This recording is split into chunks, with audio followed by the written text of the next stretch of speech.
মহাদেবের ভক্তি সেই রাস্তা যেখানে মনের অশান্তিগুলো মিটে গিয়ে মন শান্তি খুঁজে পায়। মহাদেবের চরণে বসে ভক্তরা নিজের সব ভয়, দুঃখ, লোভ ছেড়ে দেয়।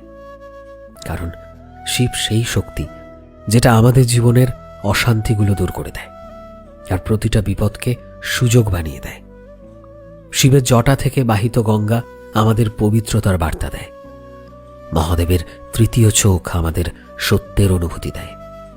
মহাদেবের নীলকণ্ঠ আমাদের এটা শেখায় যে জীবনের বিষগুলোকে পান করে অন্যদের খুশি দেওয়ার মাঝেও জীবনের সত্য। মহাদেবের ভক্তিতে লিপ্ত মন কখনো এলোমেলো থাকে না, কারণ শিব তোমার রক্ষক, দিক নির্দেশক আর সত্যিকারের বন্ধু হয়ে যায়। হর হর মহাদেব।